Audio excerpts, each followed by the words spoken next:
देखिए, इस वक्त देश प्रधानमंत्री जी की जो कार्यशैली है वो ये हो गई है कि देश के अंदर किसी भी राज्य में अगर विपक्ष की बीजेपी के अलावा किसी सरकार होगी तो उस सरकार को काम नहीं करने देंगे। ये बहुत ज़्यादा खतरनाक है। प्रधानमंत्री किसी भी देश के एक फादर फिगर की तरह होते हैं। चुनाव में हम आपस में लड़ें, लेकिन चुनाव होने के बाद एक बार अगर कहीं कोई सरकार बन जाए तो उस सरकार को पूरी तरह से सपोर्ट देने की जिम्मेदारी और उसके साथ खड़े होने की, उसको अच्छा काम करने में मदद करने की जिम्मेदारी प्रधानमंत्री जी की होती है। लेकिन हमारे देश के प्रधानमंत्री जी ने ठान लिया है कि अगर बीजेपी को वोट नहीं दोगे, कोई और सरकार बनाओगे, तो उस सरकार को किसी भी हाल में काम नहीं करने देंगे। एक तो वो ये करते हैं कि अगर किसी और की सरकार बन जाए बीजेपी के अलावा, तो उसके सारे नेताओं के ऊपर ईडी और सीबीआई छोड़ देते हैं, उनको गिरफ्तार कर लेते हैं, उनको तरह तरह से प्रताड़ना करते हैं, तरह तरह से तंग करते हैं, उनकी पार्टी तोड़ देते हैं, उनकी सरकार गिरा देते हैं।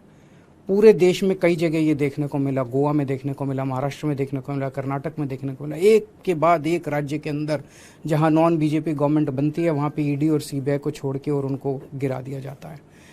ईडी और सीबीआई को छोड़ते हैं, नेताओं को डराते हैं। अगर नेता बीजेपी में आ जाए तो सारे मामले बंद हो जाते हैं।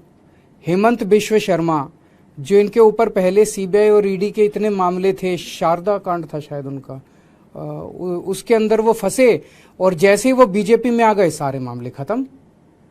तो या तो वो पहले निर्दोष थे और या दोषी तो थे लेकिन बीजेपी में आ गए तो सारे मामले खत्म।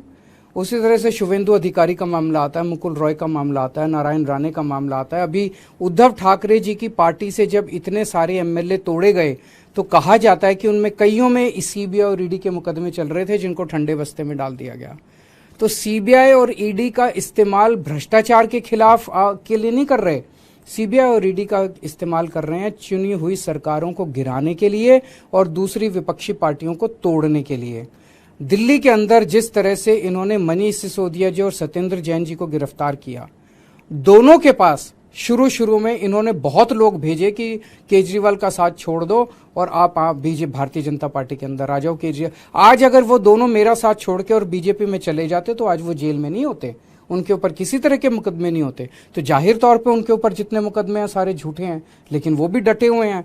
तो ईडी और सीबीआई का इस्तेमाल केवल और केवल विपक्ष को तोड़ने के लिए और बीजेपी की जबरदस्ती सरकार बनाने के लिए किया जा रहा है। दूसरी तरफ गवर्नर्स का इस्तेमाल किया जा रहा है। मैं स्टैलिन साहब से बात कर रहा था, 20 से ज्यादा बिल जो विधानसभा ने पास कर दिए उस पे गवर्नर साहब साइन नहीं कर रहे। केसीआर साहब ने अभी कल सुप्रीम कोर्ट में केस किया है कि हमारे बहुत सारे बिल गवर्नर लेके बैठे हैं, उस पे साइन नहीं कर रहे। पिनरई विजयन साहब के कई सारे वाइस चांसलर्स की नियुक्ति उन्होंने रद्द कर दी। ऐसे चुनी हुई सरकारें कैसे? ममता दीदी परेशान है, नीतीश कुमार जी से मैं बात कर रहा था, वो परेशान है। दिल्ली के लेफ्टिनेंट गवर्नर समझते हैं कि सुप्रीम कोर्ट और संविधान को वो मानते ही नहीं है, वो खुलेआम कहते घूम रहे हैं कि मैं सुप्रीम कोर्ट और संविधान। ऐसे देश कैसे चलेगा? तो अगर देश का प्रधानमंत्री नॉन बीजेपी सरकारों को काम नहीं करने देगा और अवरोध रोज पैदा करेंगे देश के प्रधानमंत्री, तो इस तरह से तो देश के लिए बहुत खतरनाक स्थिति है।